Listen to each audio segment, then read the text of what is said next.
Hello everyone, as you can see on the screen, the topic is related to motion in a plane with constant acceleration. Okay, so in this video we are going to have a discussion on two topics. One is motion in a plane and second one is motion in a plane with constant acceleration. Okay, so this topic is related to class 11th chapter 4 motion in a plane chapter name. Okay, so let's discuss. So this is Siddharth. Hello everyone. Now I am going to start these two topics. Okay, so students, in our previous video I have discussed these four topics: multiplication of vector by real number, addition and subtraction of vector, graphical method, resolution of vectors and vector addition and analytical method.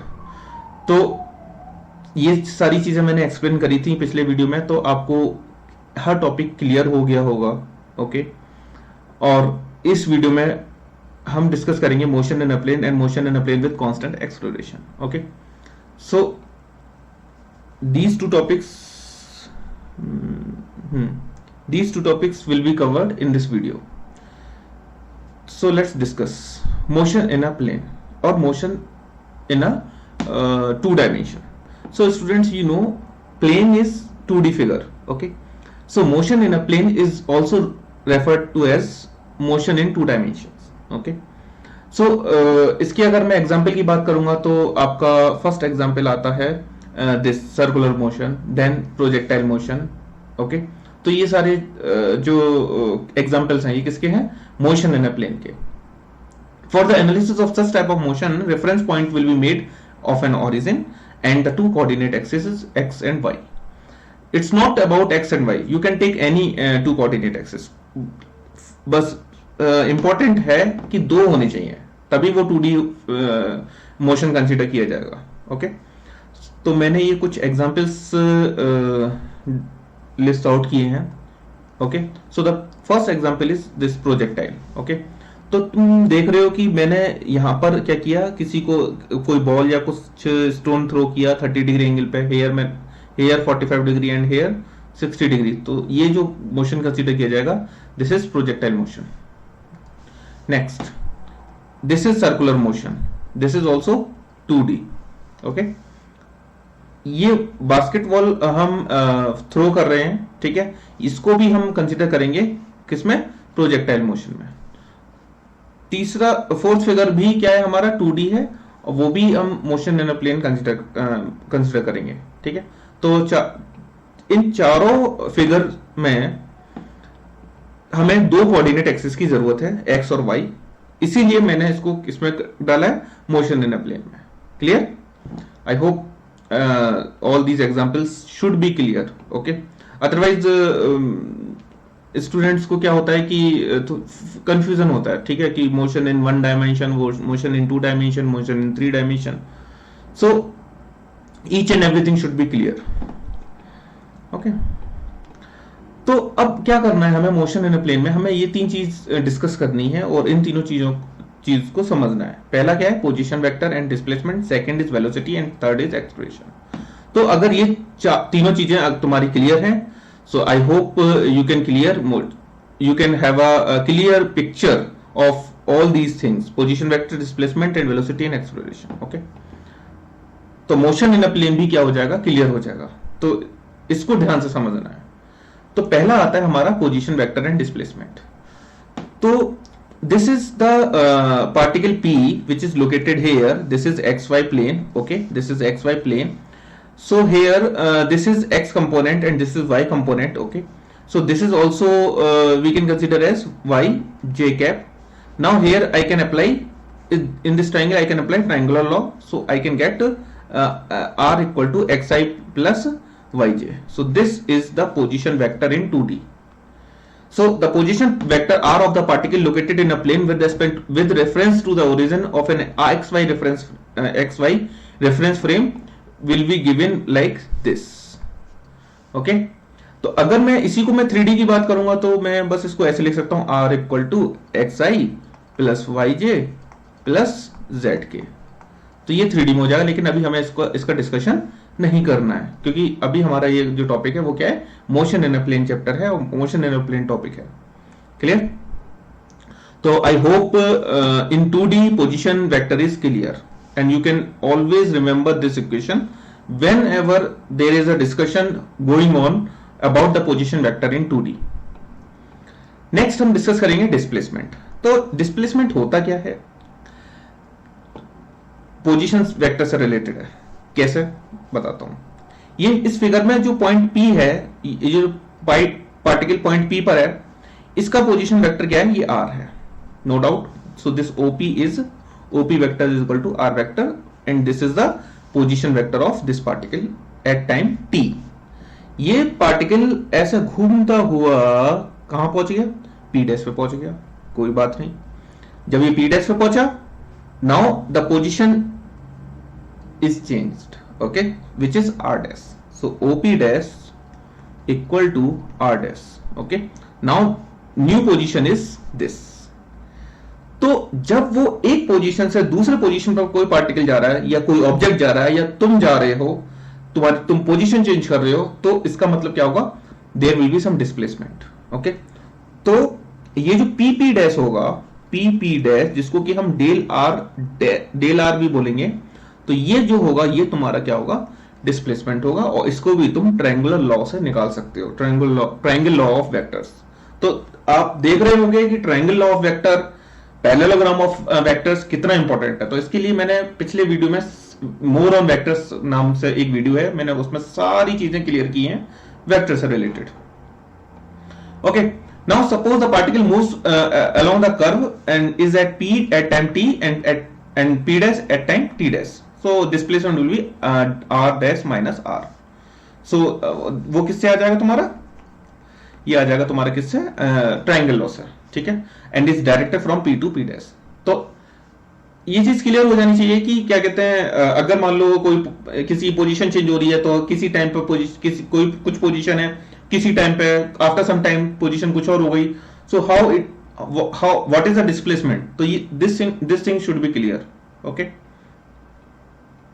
अब discuss करते हैं velocity पर, which is very important. So when particle has been moved from P to P dash, its position changed from R to R dash. Now there, how you can describe the velocity? So velocity is displacement upon time. Velocity you can describe as displacement per unit time. So displacement is del R, okay, not an issue. So ये time interval कितना है, तो इस time interval में कितना per unit time कितना displacement हुआ है, ये अगर तुमने कैलकुलेट कर लिया तो इसका मतलब क्या पता चल गया, हमें वेलोसिटी पता चल गई। So average velocity of an object is the ratio of displacement and the corresponding time interval. So V equal to del R upon del T, ये हमारी एवरेज वेलोसिटी की क्या है, डेफिनेशन है। अब डेल R की वैल्यू पुट करी, del R हम जानते हैं डेल X I कैप और plus del Y V cap, I cap इसको अलग अलग रख लेंगे, तो I cap del X upon del T plus Y del Y upon del T, और del X upon del T तुम्हारा क्या हो जाएगा, Vx, और ये क्या हो जाएगा, Vy। तो फाइनली तुम्हारे पास वेलोसिटी का जो एक्सप्रेशन आएगा वो क्या आएगा, so the V equal to Vx I cap plus Vy J cap. तो स्टूडेंट एक चीज ध्यान रखना कि ये 2D में मैं डिस्कस कर रहा हूं, 3D में कुछ भी नहीं है, बस एक पार्ट और ऐड कर देना। तो यहां पर एक, अगर मैं 3D की बात करूंगा तो क्या हो जाएगा, Vz plus K cap, that's it. So there is no much difference. You can extend easily from 2D to 3D by including z-axis, by including unit vector k cap. Okay. So direction of average velocity is same as that of del r. जो भी displacement की क्या होगी, direction होगी, वही किसकी direction होगी, velocity. तो तुम देख रहे हो डिस्प्लेसमेंट हमारा क्या है, P to P dash, okay, and direction of V is also like this. So I hope velocity is clear now. तो अगर sorry, so position vector is clear, displacement is clear and velocity is clear. Velocity पता चल गई, समझो acceleration आ गया। तो acceleration हम कैसे निकालते हैं, ओह 1 सेकेंड, हमें इंस्टेंटेनियस वेलोसिटी भी निकालनी है। तो ये तो हमने अभी एवरेज वेलोसिटी निकाली है। इंस्टेंटेनियस वेलोसिटी के लिए तुमको एक चीज क्लियर होनी चाहिए, क्या, डिफरेंशिएशन, वो अभी मैं बताता हूं। तो ये क्या है हमारा, यहां पर डेल आर डैश आया क्या, displacement. This is first figure. Second figure में हमने क्या चेंज देख रहे हैं, द पार्टिकल P2 थोड़ा सा और इधर आ गया, मतलब टुवर्ड्स P। तो अब जो डिस्प्लेसमेंट है वो क्या है, डेल R2, जो कि क्या है, del R2 is less than del R1। Clear. Third figure में क्या हुआ, ये और पास आ गया, यानी कि इसमें टाइम कितना लग रहा है, मैं इसको लिख देता हूं डेल T1, इसमें टाइम कितना लग रहा है डेल T2, और इसमें टाइम लग रहा है डेल T3, और इसका जो डिस्प्लेसमेंट है डेल R3। तो डेल R3 अब क्या हो गया, और कम हो गया किससे, डेल R2 से, और डेल R2 कम है किससे, डेल R1 से। ऐसी डेल T3 कम हो गया किससे, डेल T2 से, डेल T2 कम हो गया डेल T1 से। तो ये चीज याद रखना रिलेशन। तो अब क्या कर रहे हैं, हम टाइम को कम करते जा रहे हैं, पोजीशन मतलब P और P1, P और P2 और P और P3, इनके बीच में हम क्या करते चले जा रहे हैं, मतलब जो डिस्प्लेसमेंट है वो भी हम क्या करते चले जा रहे हैं, कम करते चले जा रहे हैं। तो एक कंडीशन ऐसी आएगी स्टूडेंट, जब ये डेल T क्या हो जाएगा, tends to 0। Just remember this thing, it is not 0, it tends to 0, approaching to 0। Okay, तो उस केस में क्या होगा, P और P कोइंसाइड कर जाएंगे, और जो डिस्प्लेसमेंट का जो वेक्टर है या फिर जो डायरेक्शन वेलोसिटी का है वो क्या हो जाएगा, एक तरीके से इस कर्व पर क्या हो जाएगा, टेंजेंट की तरह बिहेव करेगा। यानी कि जो डायरेक्शन है वेलोसिटी का वो क्या हो जाएगा, एक तरीके से P पर टेंजेंट हो जाएगा। कब, जब डेल T टेंड्स टू 0 हो। तो उस केस में हम कहते हैं instantaneous velocity, in velocity at P, ठीक है, या velocity when del T tends to 0, that is called instantaneous velocity. तो मैं एक बार डेफिनेशन रिपीट कर रहा हूं। So the velocity, instantaneous velocity is given by the limiting value of average velocity at the time interval approaches, as the time interval approaches 0। So here v equal to limit del T tends to 0 del R upon del T। तो ये del R upon del T तुम्हारा किस में change हो जाएगा, dr upon dt में। Clear. तो ये तुम्हारा, ये याद रखना है इंस्टेंटेनियस वेलोसिटी का, dr upon dt।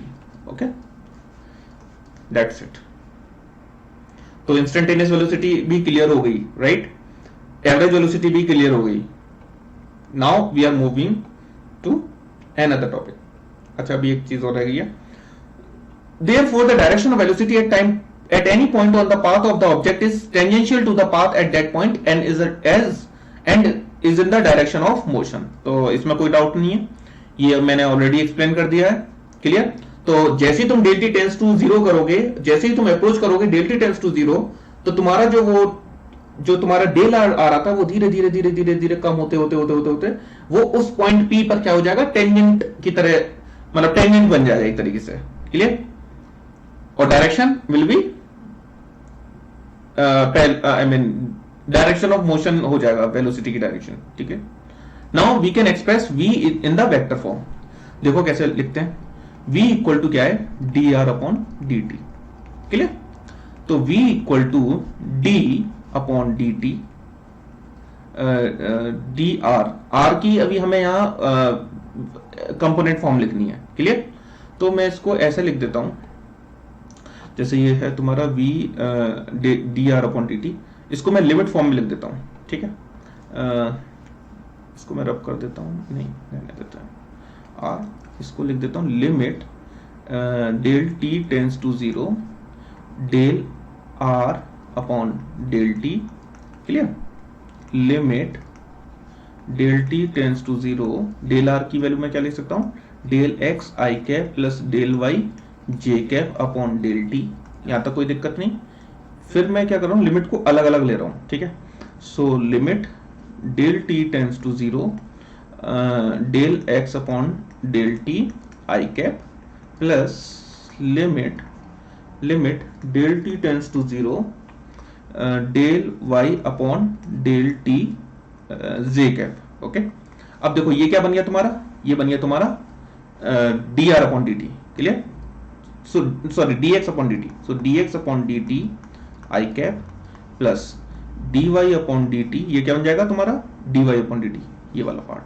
Okay, j cap, और इसको मैं क्या लिख सकता हूं, vx i cap plus vy j cap. तो ये तुम्हारा वेलोसिटी का क्या आ गया, एक्सप्रेशन आ गया।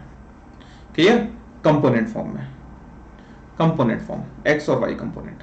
So if the expression for the velocity of for the coordinate x and y are known as a function of t, so these equation we can use these equation to find vx and vy. Okay. So magnitude अगर तुम्हें निकालना है v का, तो वो हम कैसे निकालेंगे? देखो उसका तरीका क्या है मैग्नीट्यूड निकालने का तरीका, under root v x square plus v y square. अगर तुम्हें डायरेक्शन पता है मतलब अगर direction of v is given by the angle theta, तो वो टेन थीटा इक्वल टू हो जाएगा तुम्हारा क्या, v y upon v x, तो थीटा इक्वल टू हो जाएगा tan inverse v y upon v x. Clear? तो ये फॉर्मूला भी याद रखना है, तो इस पर बेस्ड न्यूमेरिकल्स जरूर पूछे जाते हैं और आएंगे जरूर। क्लियर? तो I think now display position is clear, displacement is clear, velocity is clear. Now we are moving to acceleration. So the average acceleration A of an object for a time interval del t moving in xy plane is the change in velocity divided by time interval. Student ये तुम जानते हो acceleration की definition क्या होती है, change in velocity per unit time. तो यानी कि एवरेज एक्सेलरेशन की बात करेंगे तो that is a equal to del v upon del t। Clear? तो अभी यहां पर हम क्या करेंगे, देखो a equal to del v की वैल्यू पुट करो, डेल v कितना है, डेल v यहां से निकाल लेंगे। ठीक है, तो डेल v हो जाएगा तुम्हारा क्या, डेल, और v की वैल्यू पुट करेंगे तो क्या होगा, v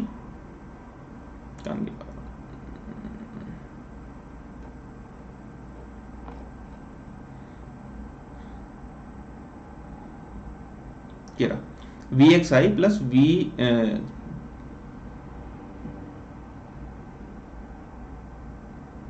x i plus v Y j. Okay, तो ये हो जाएगा तुम्हारा क्या, v x i plus del v Y j upon del t. Clear? तो a इक्वल टू, मैं इसको अलग अलग लिखूंगा, तो del v x upon del t i cap plus del v y upon del t के कैप। ओके, तो ये तुम्हारा a हो जाएगा, इसको मैं क्या लिख सकता हूँ, ए एक्स आई प्लस इसको क्या लिख सकता हूँ, ए वाई जे। यहाँ पर ये क्या है, x और y एक्सिस की तरफ क्या है, एक्सेलरेशन के क्या है, कंपोनेंट है। क्लियर? अभी हम इंस्टेंटेनियस एक्सेलरेशन के भी डिस्कशन करेंगे, वो ये रहा। ठीक है, जैसे हमने इंस्टेंटेनियस वेलोसिटी का डिस्कशन किया था, ऐसे हम इंस्टेंटेनियस एक्सेलरेशन का डिस्कशन करेंगे। ओके, तो ये हमारा क्या है, ये फिगर है, तो यहाँ पर क्या है, this is V x I and this is V Y J and this is V vector. Okay, triangular laws है। क्लियर? तो फिगर की फॉर्म में हम इसको ऐसे समझेंगे।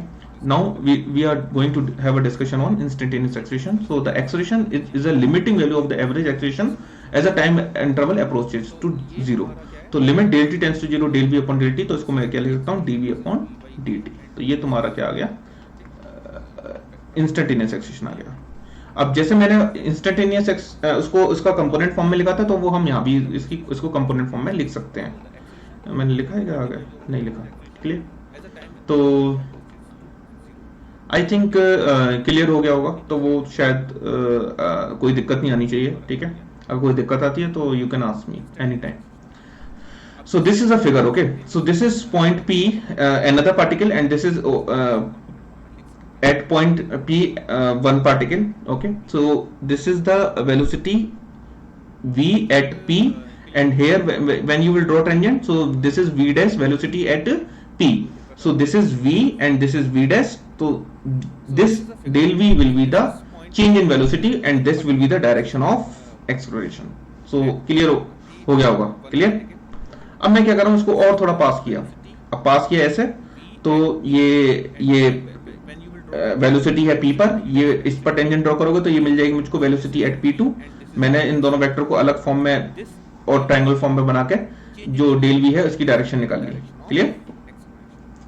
तो ये जो तुम्हारी एक्सेलरेशन की डायरेक्शन है, ये और ये जो है क्या होंगी, सेम होगी। क्लियर? अब मैंने इसको और पास कर दिया, तो और इतना पास कर दिया कि दोनों को मिला दिया, तब उस केस में ये जो वेलोसिटी है और ये जो एक्सेलरेशन है, ये इस वक्त डायरेक्शन इसकी ये होगी।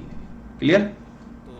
तो and that's it. So acceleration में ऐसा कुछ ज्यादा है नहीं है। ठीक है, तो एक चीज बस हमको यहाँ ध्यान रखनी है कि वन डायमेंशन में, in one dimension the velocity and acceleration of the object are always along the same line, either in the same direction or is in the opposite direction. ये किसका केस है? ये 1D का case है. लेकिन 2D में क्या होगा और 3D में क्या होगा? velocity और acceleration vectors may have any angle between 0 and 180 degree, okay, between them. ठीक है, इसमें तो हमारे पास 1D में कोई चॉइस ही नहीं है, हमारे पास दो ही ऑप्शन है, either in same direction or in the opposite direction. Clear? So I hope now we have completed these three things, और जो कि बहुत इंपॉर्टेंट है in order to understand what is motion in a plane. Okay, तो ये चीज clear हो गई होगी. Position vector and displacement, velocity and acceleration. तो इनकी मैंने वेक्टर फॉर्म भी तुमको समझा दिया और नॉर्मल डेफिनेशन वगैरह और बाकी चीजें भी समझा दी. ठीक है, वेलोसिटी में अगेन इंस्टेंटेनियस वेलोसिटी, एक्सेलरेशन में इंस्टेंटेनियस एक्सेलरेशन.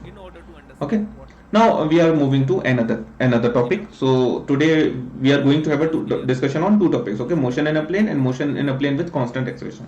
तो ये हमारा सेकंड क्या है टॉपिक है, motion in a plane with constant acceleration.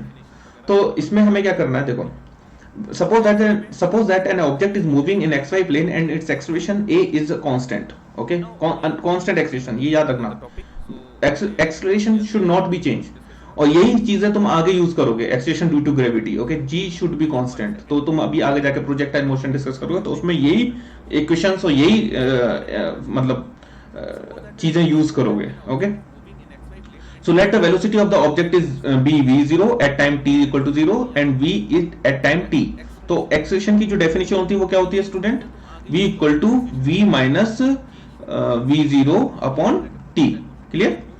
Now ये कह रहा है कि velocity of object be v0 okay at time t equal to 0. Okay, यानी यहां पर ये तो इनिशियल वेलोसिटी है.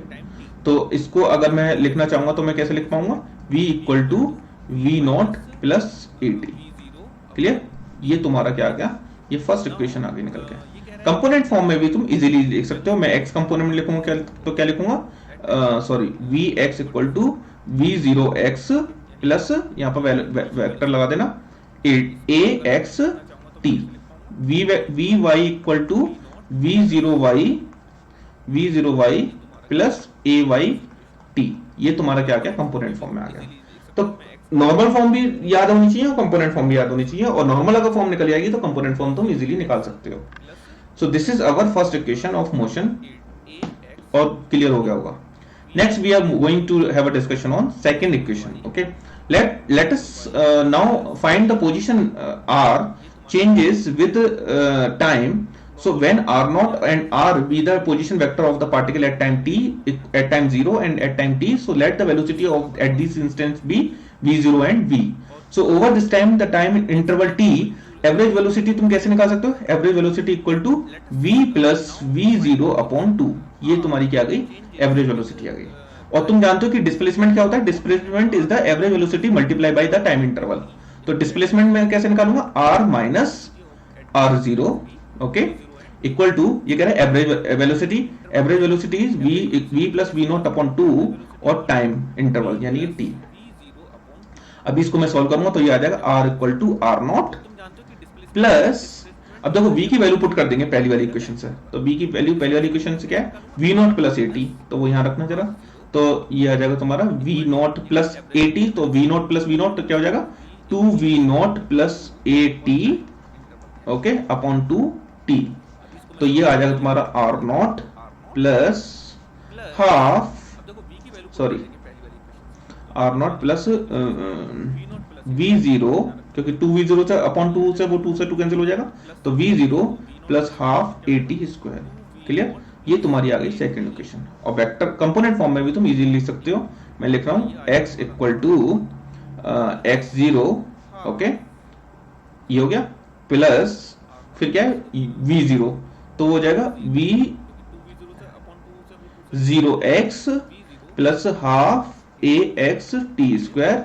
ऐसी y equal to y0 plus v0y plus half ay t square. ये आ गए मेरे कंपोनेंट फॉर्म में सेकंड इक्वेशन. तो सेकंड फर्स्ट इक्वेशन पता चल गई v equal to v0 plus at, और उसकी दोनों वेक्टर फॉर्म आ गई एक्स और वाई में। ऐसी मैंने ये सेकंड इक्वेशन की r equal to r not plus v, r equal to r not plus v not plus half a t square को भी मैंने क्या कर दिया, कंपोनेंट फॉर्म में लिख दिया। So motion in a plane two dimension can be treated as two separate simultaneously one dimensional motion with constant acceleration along two perpendicular directions x or y.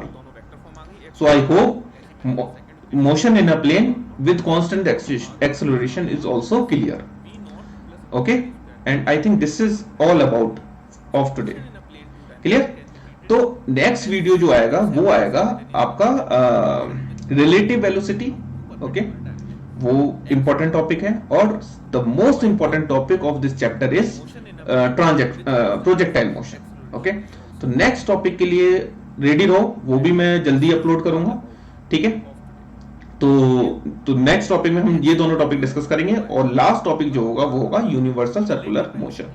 उसको भी हम डिटेल में डिस्कशन करेंगे क्योंकि उसमें भी बहुत सी चीजें हैं सर्कुलर मोशन से रिलेटेड समझने के लिए। Okay, so I hope I mean you guys are able to understand, okay, each and every topics in detail. Let's